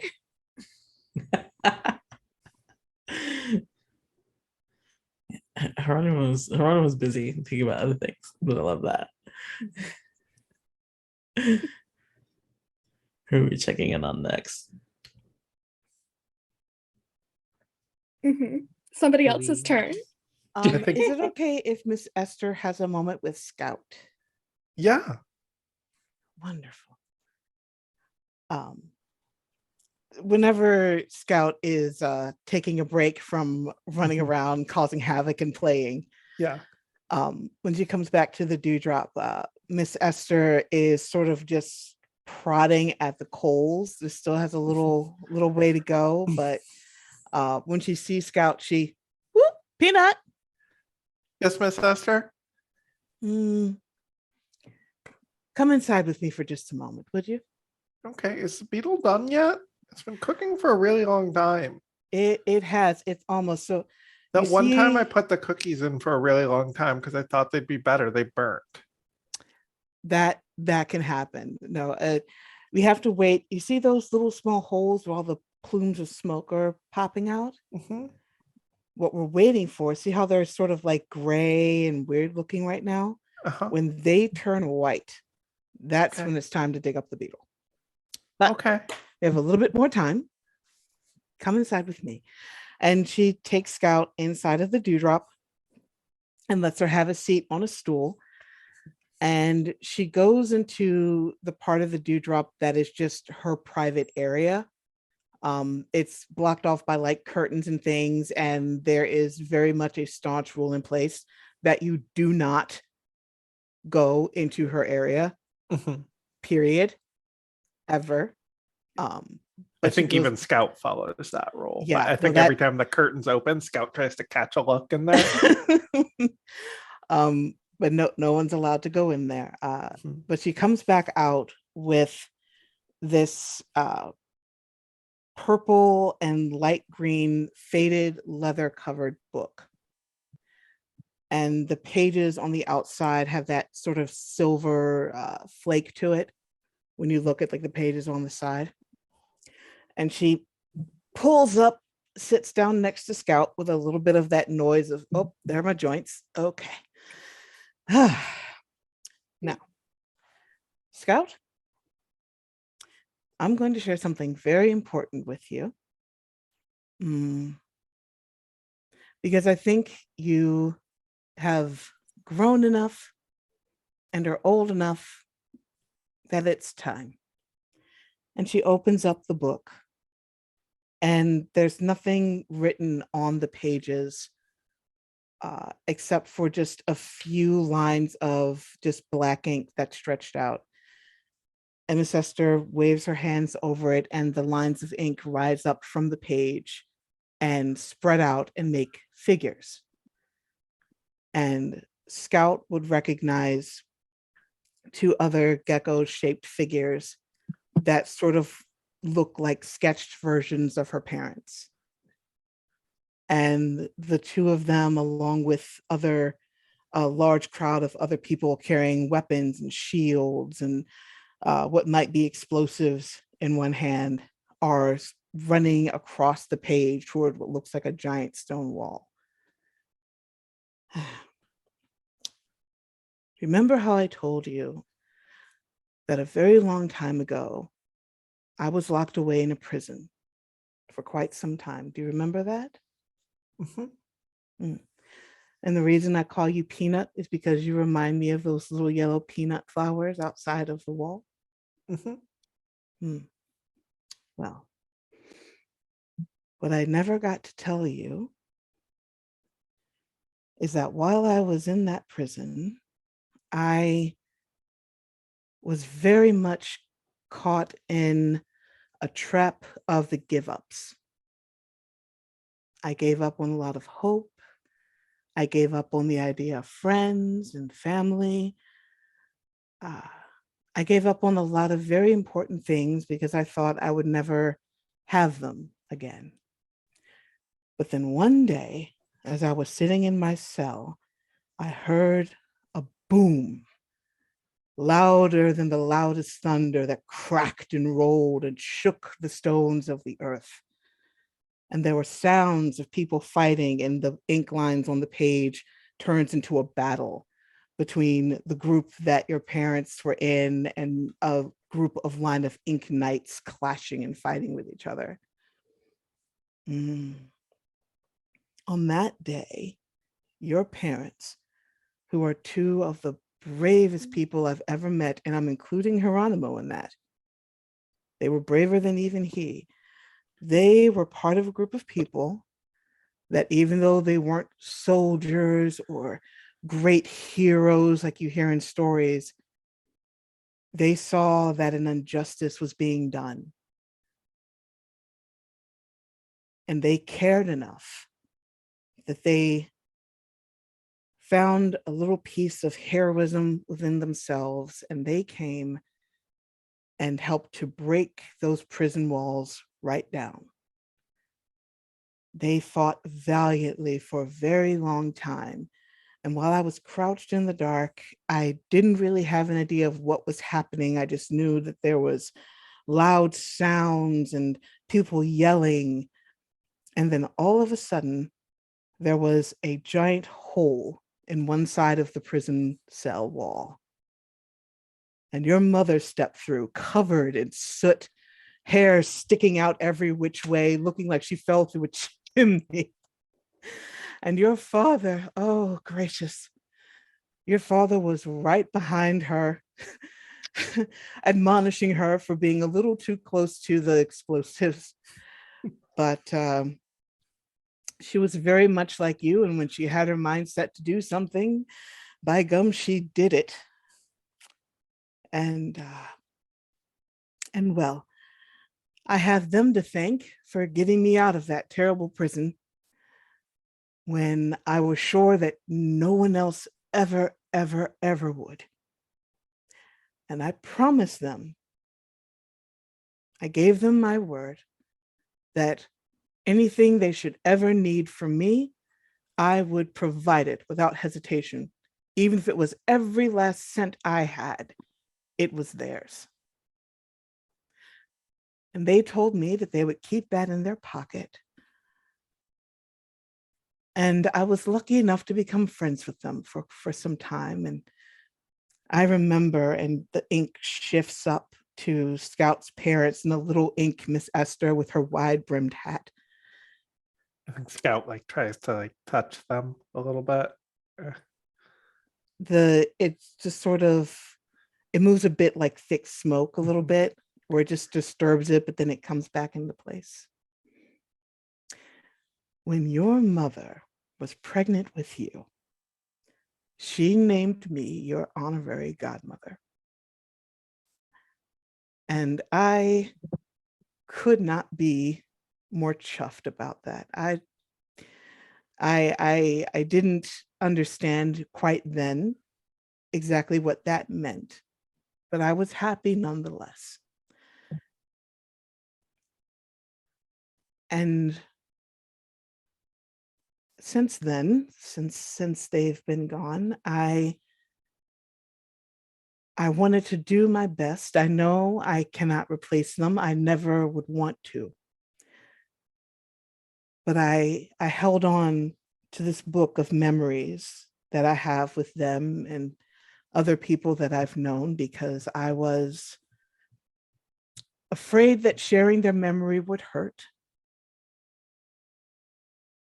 And that was wrong of me. I always want you to remember them just the way you do, but it's high time, I think, that I let you get to know them a little bit more through my eyes. So if you ever find yourself missing them terribly, terribly, she closes the book and puts it in Scout's hands. You can Scout open this hugs book. it. You can open this book and you can just have a little peace.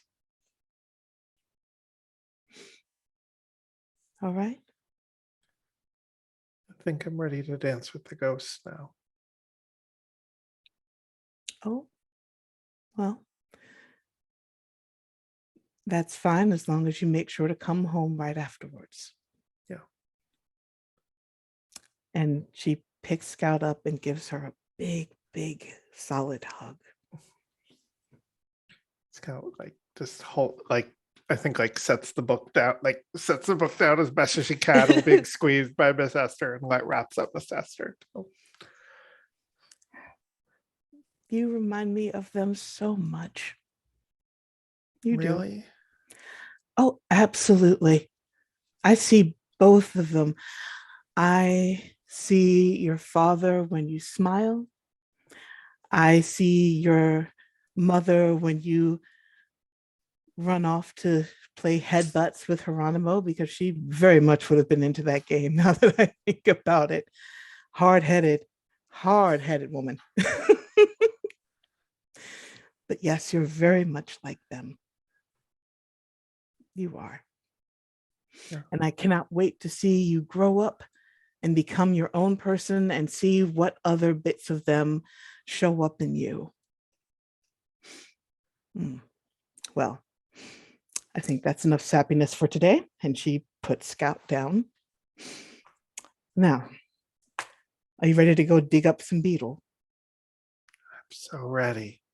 All right. Well, you get the spade and I'll get the shovel and we'll get right into it.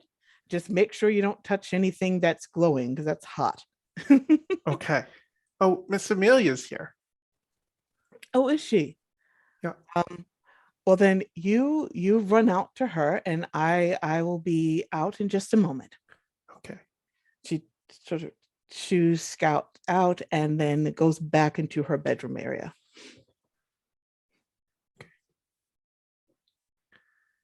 Hello, Scout. Hi, Miss Amelia. Did you happen to catch the dancers? They've just started up over in the festival. Oh, that sounds really cool, but I've got to help Miss Esther dig. Oh, I can take over for that if you want to go have some fun.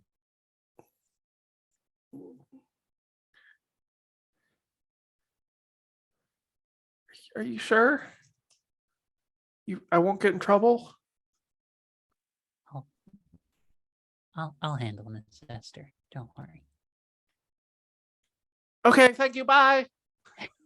Yeah, I think just as a last little setting detail for what Scout might see as she's running off into it, I've been looking this up because one of the details of these places we had was show-stopping livestock, but I wanted to put a very different spin on it. So I looked up in Bolivia, among the sets of livestock you can have are not just llamas, but there are also vicuñas, which are like kind of a distant cousin to a llama. So I was actually imagining that Scout gets to run back and see that there's almost like them performing together, like in lines moving down the whole carnival line. And like at some spots they move into like a waltz, sort of like 3/4 time, sort of done out of respect for the salmon story with the three wishes. And then other times it's big and rowdy, but it's a lot of fun. There's a lot of whole sections that like are open to teaching kids all the dancing and everything. And then there's also just kids are just going to dance and roam around anyways.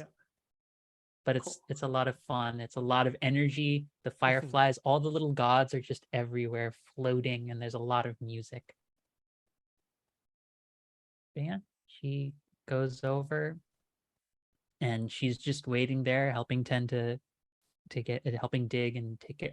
Actually, she's not even digging. She's just waiting for Miss Esther to come out. And she does, after doing a very hasty change. Everyone is used to seeing Esther with her signature hat, her blue and purple sort of poofy dress, and that's kind of her standard uniform outside of maybe having an apron or something. When she steps out of the dewdrop this time, she is actually wearing this lovely light spring green pantsuit type thing. So it's got the pants and the top connected, but there is a darker green sort of cravat sort of at the top. Her hat is gone, and she actually, behind her docked ears, actually has a pretty little peony flower just resting. And she walks off. Ah, Amelia, I see you've come just in time for the digging. I have. You look quite fetching, dear. Oh, well, thank you. I I decided to make a little bit of an effort. It's a festive day, and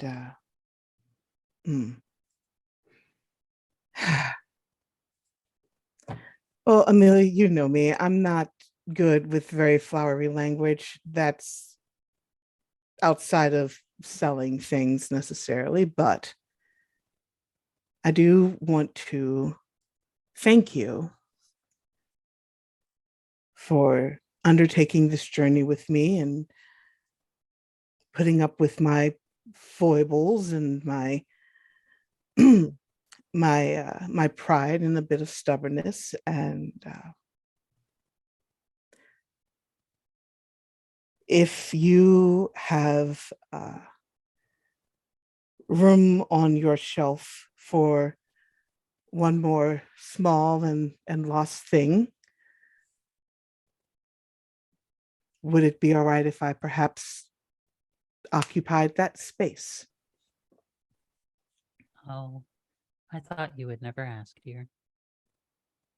Well, you know I'm slow, but Yes. As I and she takes the flower down and she puts it right behind Amelia's tuft on the top of her head. This is me asking. And this is me accepting. And also taking a bit of a load off your shoulders. She clicks her walking stick on the ground, and using the last token that I saved for this exact moment, she uses a little bit of that magic she's been using throughout this entire series, and the whole digging process is done without either of them having to lift a single finger, because she's like, we are too old to be doing this ourselves. This is a time for us to enjoy tea, drink a thing, and have sweets. This is not a day for us to be tiring ourselves. This is a day for us to enjoy ourselves. And I kind of imagine, for at least to them, if it works for you, Tiff, is just like camera shot for them is like pans back on them both sitting comfortably by the beetle before a huge line of folk who are interested in having some of it. But she just has like a nice like glass filled with a sweet liquid of some kind, probably a local juice or something else that maybe she's also saved for a special occasion. Just like, cheers. Cheers. Oh, I think I might actually get used to this. I might have to make Geronimo do more than manual labor now. I think he's going to be busy. Oh, you he's going to think have something so? occupying his attention. And I want to cut to Josie and Geronimo then in the like barbecue area. Hope you're muted. I think the perfect button to this session is in the midst of Geronimo teaching Josie how to kiss.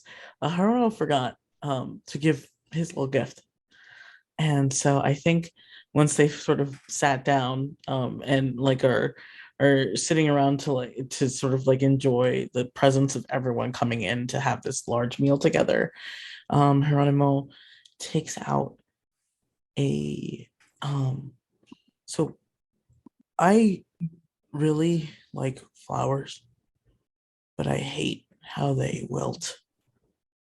And you are cute enough to rival a flower. And so I wanted to get you flowers, but I didn't want to be sad when they wilted. So I saw a glass worker, and they helped me make this rose for you. And Geronimo sort of like takes out like a little box. It's got a pretty like blown glass rose. And I asked for it to be put on a necklace, on a cord. You don't have to wear it, obviously. It's already around her neck. She grabbed it so fast and put it on. Cool. It looks really good on you.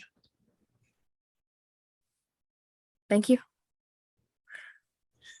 I promise I'll keep it out of Scout's hands. I won't let her play with it. She might break it. But this, I think, is just for you and me. But one thing's been weighing on me. Do you think Miss Esther and Amelia already know? About what? You and me and out by the lake. And she tries to straighten her very rumpled whiskers, because I imagine we did a little bit of kissing out on the lake, and so she's trying to like straighten everything, make it look like everything's fine, like nothing happened. Josie's very put together, but I don't know. But if they bring it up, I could just say, well, you guys could be kissing instead. And then they'll probably shut up. yeah, that's a good idea. Yeah. I like See? that idea. Mm-hmm. Kidneys. And Josie will sit down by the barbecue fire, and she looks at Amelia, she looks at Esther, and back and forth, back and forth. And instead of, for the first time in quite a while, instead of pretending to be prim and proper and trying to kind of hold back who she is, Josie looks at you, Geronimo, and in full view of everyone, reaches out her hand and takes your paw in hers and just moves it to her lap and gives you a little pat and a smile. This is great. And I think across the barbecue, we see Scout and Lucky like sharing a big plate of barbecue and like some apple cider. And Scout's just like, the adults are acting so weird today. Yeah, they do this like every festival. Like adults don't know how to do stuff suddenly. They like get all googly eyed. It's gross. It's gross. I think that might be a good place to end season 1 of Tales from the Dewdrop. Let's go around and hear what everyone has going on. Tiff, who are you? Where can people find you? Hello, I'm Tiff. You can find me on Twitter at RubyQuill. Please come talk to me about TTRPGs or food or K-pop or spiritualism, and I'd be happy to chat with you. And late 2022, early 2023, you may see me on a very special podcast of Call of Cthulhu called Veils. More information about that coming up soon. All right. VJ, what do you have going on? I'm VJ Stonecraft. You can find me at VJ_Stonecraft on Twitter. I am the creative director for Love Winscraft, which will be running Veils. You will see some, maybe all, but certainly some of these wonderful faces on Veils with me sometime in late 2022, early 2023. I'm also a cast member over at Crossroads Games. And you can find me Monday nights doing a very, very different Monster of the Week story where I play the opposite of Josie.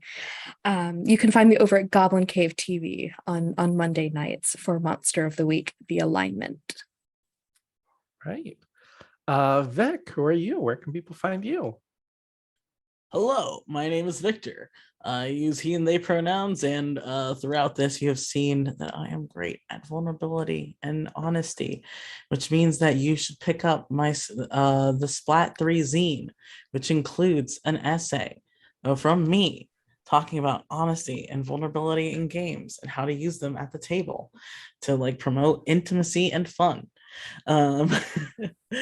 Otherwise, you can see me tomorrow night for the finale of Once More Into the Void over on Friends Who Roll Dice. And then look out for potential new projects that Victor is going to be putting out. And just thank you, everyone, Nikki and the cast. This has been a blast. Especially you, the audience. Yeah, you guys. Angela, who are you? Where can people find you? What do you got going on? Hello there, lovelies. It's been an absolute pleasure to be Amelia Ashard here for you and enabling truly cute, wholesome feelings to emerge amongst our cast, pardon. I have Juniper on the mind and I'm saying class too often. You can find me over on Girls Around These Worlds currently for their ongoing dark rights and other forms of exploitation, Deviants the Renegades game that's happening there, where I'm playing a much sadder and much more complicated character who recently just opened up about her feelings to the literal plant girl of our group. A lot of gay emotion, a lot of gay affection in times of what are going to be a lot of really intense, violent stuff happening real soon. So you can find me over there. You can find my general games that I've created over on .io. You can find my Patreon at Philosophem, and soon over on Girls Run These Worlds, I believe we have it scheduled to cast in October and to go forward with it in November. I'm going to be running Monster Care Squad, in a homebrew world of my own creation. So I'm super excited to be running that. And I may or may not have a few other writing things that I'm currently involved with, but I'm going to keep hush hush for now. So that's me. Tiff, did I get you yet? You Okay. sure did. Okay, I just wanted to make sure. Okay, hi, I've been Natalie Putum. I'm a professional game master. You can book with me and my business partner at charmpersongames.com. We'll run games for your parties, corporate events, bat mitzvahs, or funerals. Any tabletop game, anywhere, anytime. We also, you can, if you go to charmpersongames.com, you can purchase my game, Sapphic Space Pirates, a lovely little belonging outside belonging diceless GM-less tabletop role-playing game about queers in space. Also, this Saturday at 6 p.m. over on Girls Run These Worlds, you can tune in for the premiere of Waterdeep Anatomy, a medical drama set in the world of Dungeons and Dragons, where we are all playing clerics at a hospital.